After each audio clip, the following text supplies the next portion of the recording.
Hi, everybody. My name's Jason. I'm Jaden. I'm Eli. And we are the Yahuwah and the Torah channel, and we thank you guys very, very much for hanging out with us. It is I don't even know what day. What day is it on the Gregorian calendar? Fourth day. Fourth day? Oh, for us. For us, this is second month. We are on... Fourth day. We're on fourth day. You know, it's a first day of the fifth month on the Gregorian calendar. On our calendar, the Zadokite calendar, for anybody that is on this calendar, we are on the fourth day of the 13th month, or 13th day of the second month. So fourth day, second month, 13th day. All right. And for those that are celebrating the second Passover, it's tomorrow. Okay, and for those who missed the very first Passover and were uncling, were unable to make it through, I guess tomorrow is that Passover day for you guys. Says Mr. Cole, because I didn't look. Okay, all right, guys. So this is Yah Scriptures. Real quick, I'll blow through this. Guys, this is how you can get a very, very, very nice Scriptures. That is 1.4 million words, a little bit under that. It is, it's a huge book. It's 103 books complete on this. It has the Apocrypha, and everything has a restored name of our Creator. And as you can see, the name of our Creator is on the front of the book. The name of the Son, his Son, our Messiah, is on the back of the book. And these books are available now. And 100% of all profits of everything go back into prisoners. And so if you are able to order one of these books, we are able to get one full Scriptures into our brothers and sisters in chains. And so, guys, this is a very incredible value to anybody that loves the Word of Yah, because this is the best value you'll find anywhere that is available. And if you can't afford it, absolutely, without a shadow of a doubt, no problem whatsoever. And last month in April, I hate saying that month name, we did over 1,000 downloads of Yah's Scriptures. Over 1,000 between 3 different sites that we have. We were able to give away 1,000 free Scriptures, and that is absolutely amazing. And imagine the people, if you could get, 50 of those people to actually read them, that would just be simply amazing. So these are all available free of charge. It's in the description below. This is revision 6 of both of our versions here. And this is the final version that is in the book. And for those who want the e-sword is below, as well as another PDF that we have produced, which is called Traditions of Men. It's all available free of charge. If you guys would like any of the small books on Amazon, here they are. You people like the small books, and people need individual books, especially the guys in prison. So if anybody out there wants to, say, order 20 of these and send them into prisons, we can get them in to prisons. And there's a lot of these short stories and small books that can go all around the prisons for years and years and years. And so these are available right there. All right, gentlemen, Eli, I think you're going to give me a breakdown of what has happened to this point. We are in the land of Yisrael. We are with 2 tribes of Yisrael who are all still joined up right now. Those days are coming to an end, but where are we at, and where are we going? Solomon's been crowned king. David told him to kill some people who upset David. David didn't like, and then he did that. A couple other things happened. Then Solomon started building the house. He built the house of Yahuwah that took 7 years, and then he built his house, which took 14 years. It's 13, wasn't it? I think It was 13? I thought it was 14. It says, and Shlomo built his own house for 13 years, and he completed the entire house. Maybe it's 14 after he did stuff, but no, it's 13 is what Scriptures say. All right, what else?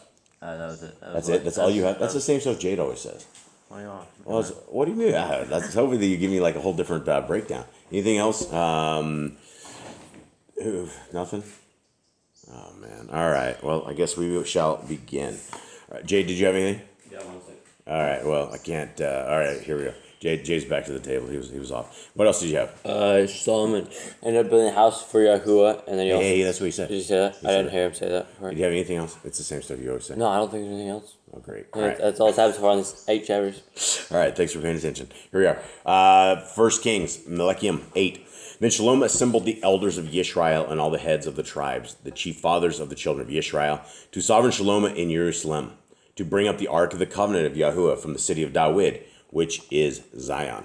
And this was a huge thing because I'm sure they all had heard stories of their dad when he was trying to move this, and the cart stumbled, and who was it that grabbed a hold of it? What was his name? It wasn't Uriah, but it was something similar. Uzziah, yeah. Uzziah. Oh, mystical from out of field comes in and saves everybody. Okay. Uzziah. So everyone's tripping out, right? Probably at this point, hoping they're going to be able to make this trip correctly without dropping this. Maybe they had the Levites carry it. Maybe it should be carried as ordained. Okay. And all the men of Yisrael assembled to sovereign Shalom at the festival in the month of Aethium, which is the 7th month. And again, we don't have months names in this stuff.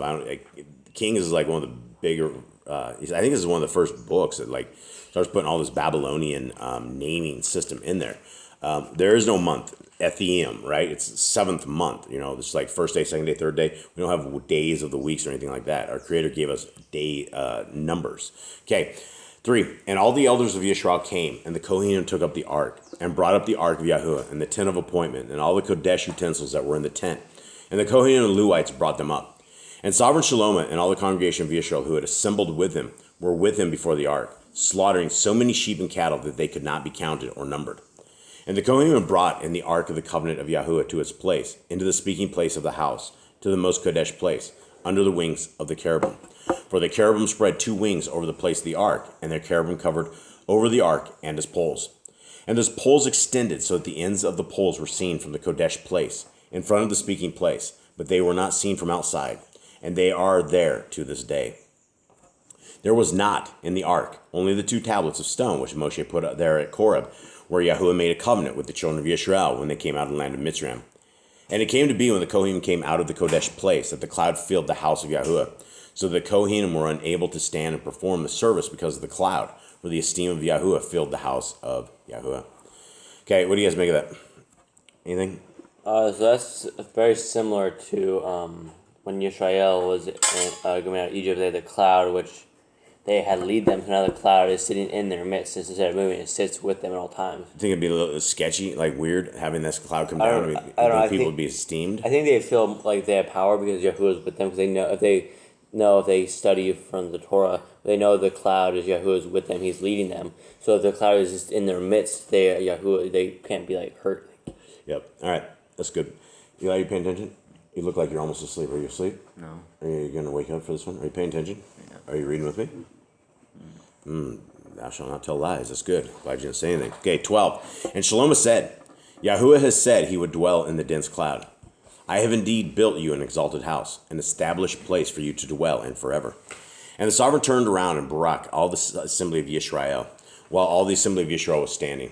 And he said, Barak be Yahuwah Elohim of Yisrael, who spoke with his mouth to my father David, and with his hand has filled it, saying, Since the day I brought my people Yisrael out of Mitzrayim, I have chosen no city from any tribe of Yisrael in which to build a house for my name to be there.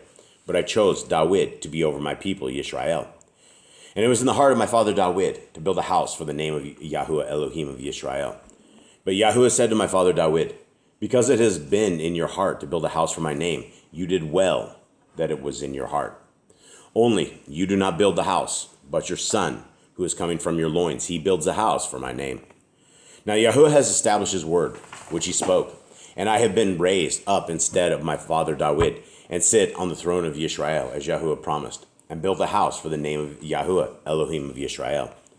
And I have appointed there a place for the ark, wherein is the covenant of Yahuwah, which he made with our fathers, when he brought them out of the land of Mitzrayim. And Shalom stood before the altar of Yahuwah in front of all the assembly of Yisrael, and spread out his hands toward the Shamayim, and said, Yahuwah Elohim of Yisrael, there is no Elohim in the Shamayim above or on earth below like you, guarding your covenant and kindness with your servants, who walk before you with all their heart, who guarded that which you had promised your servant David, my father. Indeed, you have spoken with your mouth and have filled it with your hand, as it is this day.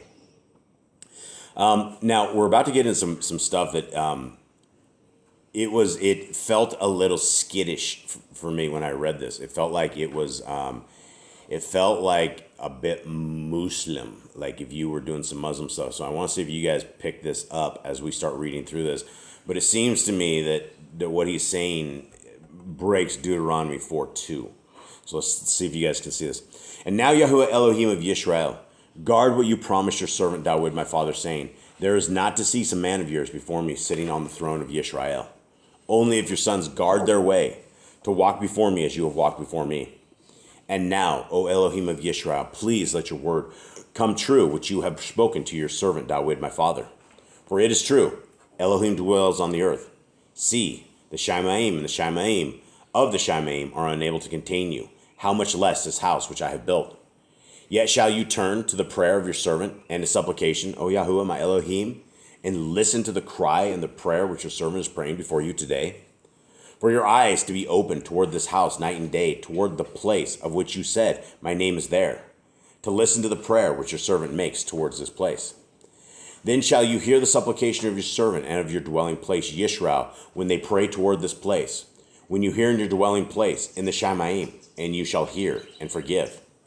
If anyone sins against his neighbor, and he has lifted up an oath on him to cause him to swear, and comes and swears before your altar in this house, then hear in the Shamaim and act and rightly rule your servants, declaring the wicked right, the wicked, bringing his way on his head, and declaring the righteous right by giving him according to his righteousness.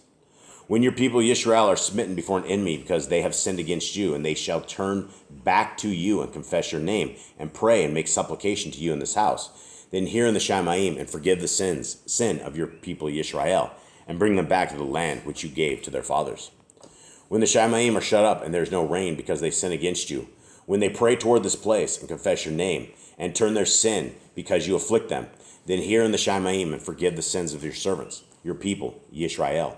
For you teach them the good way in which they should walk, and shall give rain on your land which you have given to your people as an inheritance.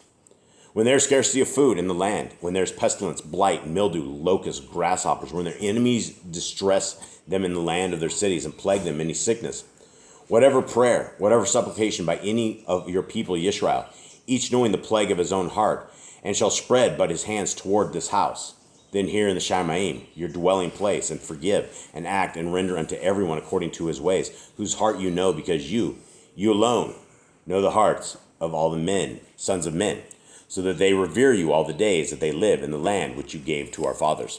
All right, anyone catch anything funny? Yeah, so praying towards to the house.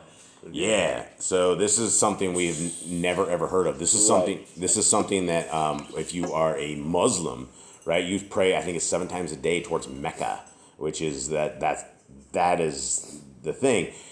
But this shouldn't surprise anybody because again, according to the book of Josephus, Solomon was evil from his youth. Like he wasn't great. Like he was in evil forever, and so he was probably hanging out with Muslim women, right, or somebody that was dealing with this kind of stuff, because we don't have anything in scriptures anywhere that says we need to face any direction and pray towards this, and yet already 3 times he's talked about this. Facing towards it, raising your hands towards it. It doesn't like he commands it. It's just like he didn't. Like because we know that Yahuwah is in that house. So it's like they may be like praying towards, and they feel like it gives them more power or something like y'all will hear them better. Maybe, and maybe it's innocent. Maybe it's something of that sort. Yeah, I mean, I guess it wouldn't matter which way you pray. I mean, but if you know Yahuwah is that way, maybe pray that. Well, is Yahuwah that way, or is Yahuwah everywhere? He's everywhere. He's above and he's omnipotent, and he's also omnipresent, and which means he is anywhere and everywhere at the same time.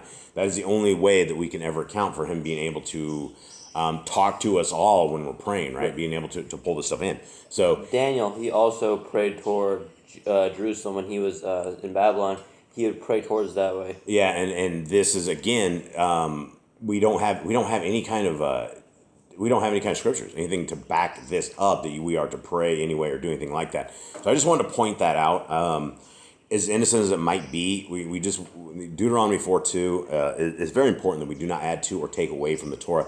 And our Creator, is everywhere. Our Messiah told us when we pray how to pray, and he didn't say get on our knees in a certain direction. He didn't say pray towards the temple, because our Creator is in everything. He's in every breath that we take. The ruach of our Creator is in everything. He's in the wind. He's in the rain. He's in the everything. And so he's everywhere. And so it's not like we need to aim towards a direction to pray to make our messages heard. Okay, 41.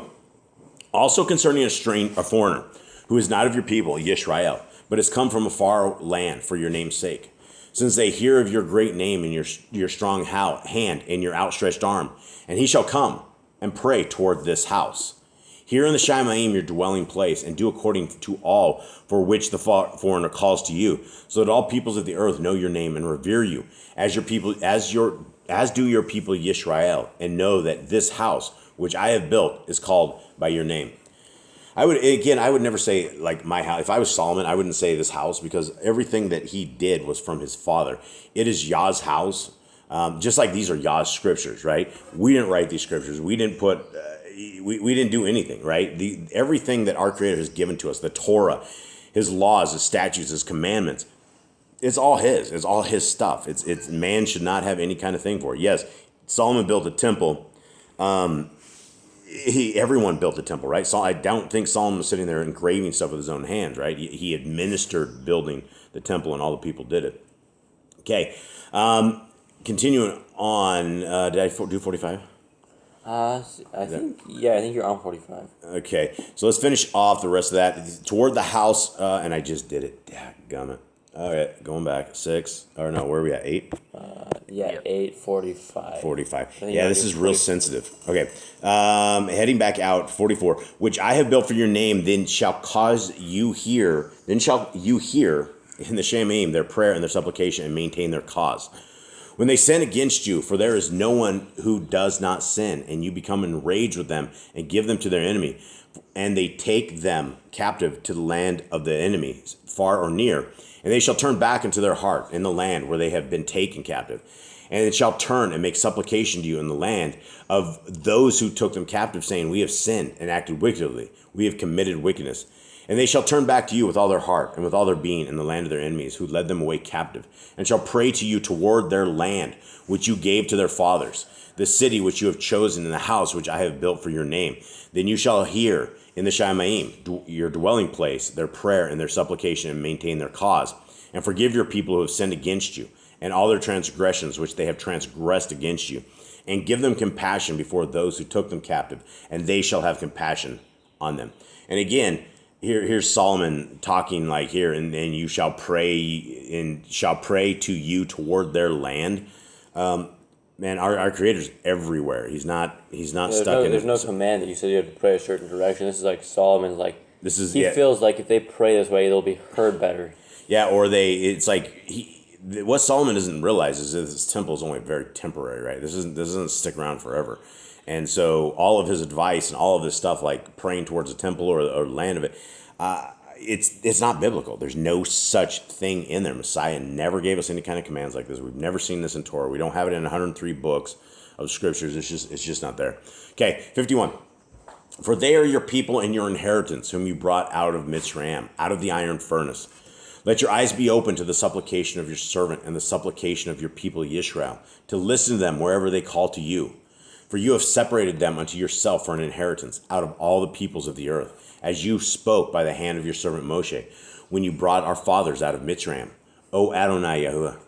And it came to be when Shlomo had ended praying all this prayer and supplication to Yahuwah, that he rose up from before the altar of Yahuwah, from kneeling on his knees, with his hands spread up to the Shemaim. And he stood in Barak, all the assembly of Yisrael, with a loud voice, saying, Barak be Yahuwah, who has given rest to his people Yisrael, according to all that he promised. There has not failed one word of all his good word, which he promised through his servant Moshe. Yahuwah our Elohim is with us, as he was with our fathers. He does not leave us, nor forsake us, to incline our hearts to himself, to walk in all his ways, and to guard his commands, and his laws, and his right rulings, which he commanded our fathers. And let these words of mine, which I have made supplication before Yahuwah, be near Yahuwah, our Elohim, day and night, to maintain the cause of his servant and the cause of his people Yisrael, the matter of each day, in its day, so that all the peoples of the earth know that Yahuwah is Elohim. There is no one else. Let your heart therefore be perfect to Yahuwah our Elohim, to walk in his laws and guard his commands, as at this day. And these are the same things for all generations. This is not a stopping thing. This is for to the end of time. Everybody's children's children should know that we need to walk in his laws, guard his covenants, as it was back in that day. And the sovereign and all Yisrael with him made slaughterings before Yahuwah. And Shlomo brought peace offerings when he slaughtered to Yahuwah, 22,000 bulls and 120,000 sheep. Thus the sovereign and all the children of Yisrael dedicated the house of Yahuwah. On that day, the sovereign kadoshed the middle of the courtyard that was in front of the house of Yahuwah. For there he made burnt offerings, and the grain offerings, and the fat of the peace offerings, because the bronze altar that was before Yahuwah was too small to contain the burnt offerings, and the grain offerings, and the fat of the peace offerings. And Shalom at that time observed the festival, and all Yisrael with him, a great assembly from the entrance of Kamath to the wadi of Mitzrayim, before Yahuwah our Elohim. 7 days, 7 days and 7 days, 14 days. On the 8th day he sent the people away, and they baraked the sovereign, and went to their tents rejoicing and glad of heart for all the goodness that Yahuwah had done for his servant David and for Yisrael, his people. It sounds like the last 7 days was a festival days, right? Yeah. Because you have the last great day, Shimini Atzeret, right?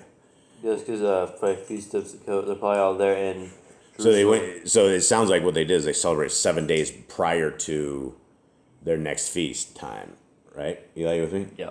Okay. All right. Anyone have anything? No, not really. I mean, at the end, he kind of brought it back, saying everyone should keep the laws and we all need to obey the commands. But Yeah. he still has that pray towards the temple thing. Yeah, it is funny, but that's Solomon, right? He knows the laws, statutes, and commandments. As a king or sovereign, you're supposed to write the Torah. It's supposed to be everything about you, and he strayed. He strayed with his women. He strayed with his religions. He strayed with all of this stuff, and because of his actions and his wickedness, Israel was never ever going to be the same after him. It's his kids. It's a mess, and it will never be the same up until this day. In fact, the 10 tribes of Israel, the northern tribes of Israel, are gone to this day, and these are the people that we hope that we are talking to, the people that are coming out of Babylon, the people that are understanding the laws, statutes, and commandments were meant for all generations, for all peoples, for all creeds, races, times, everybody at all times. And once we come back in covenant with our Creator, there's a way out of this place, but it's not going to be for those who are not. If you're not doing the will of our Creator, it's not going to be for you guys. So much love to everybody. We hope you have a wonderful day. Take care, and we're out. All right. Shalom. Shalom.